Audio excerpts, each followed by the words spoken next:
Олон улсын санхүүжилт олох дэлхийн нийтийн туршлагаас суралцах нь иргэний нийгмийн байгууллагуудын хувьд сорилт байсаар байна.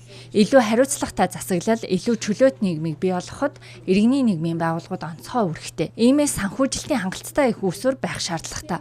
Тус салбарын ирээдүйн төрийн тогтолцоог бэхжүүлэхийн зэрэгцээ иргэний нийгмийн төлөөллийг үүнд татан оролцуулах зорилготой боловч идэх санаачлагыг өргөнүүлэх механизм сул үйл явц нь удаашралтай байна.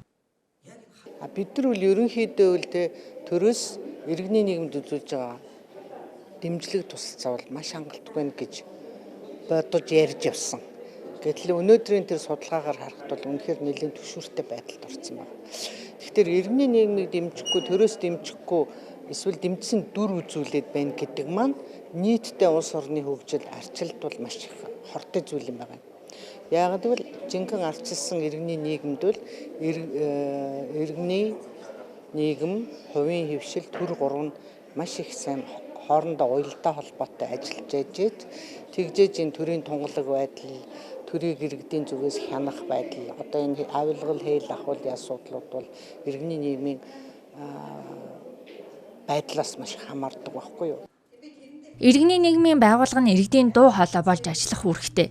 Гэвч зарим иргэний нийгмийн байгууллага нь сонгуулийн үеэр л идэвхтэй оролцож аль нэг намын сурталчилгааны ажлыг хийдэг. Энэ нь үнэн шударга ажиллаж байгаа байгууллагуудын нэр хүндийг унгааж байна. Иймээс иргэний нийгмийн байгууллагыг чанаржуулах шаардлагатайг онцллоо.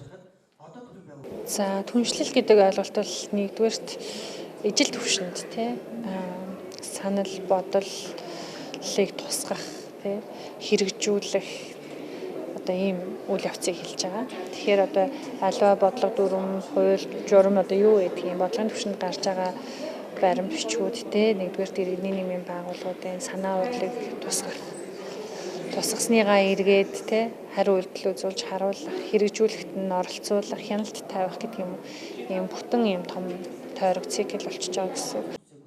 Монгол улсын хөгжлийн төлөөх түншлэгч тал нь иргэний нийгмийн байгууллагууд болохыг хүлээн зөвшөөрч төр иргэний нийгмийн хамтын ажиллагааг хөгжүүлэх зорилгоор хөгжлийн төлөөх түншлэл төр иргэний нийгмийн түншлэлийг бэхжүүлээ.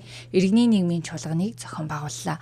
Чуулганд иргэний нийгмийн байгууллагууд, хүний эрхийн активистууд, хэвлэл мэдээлэл төрийн байгууллагын төлөөлөл болох 100 хүн оролцлоо.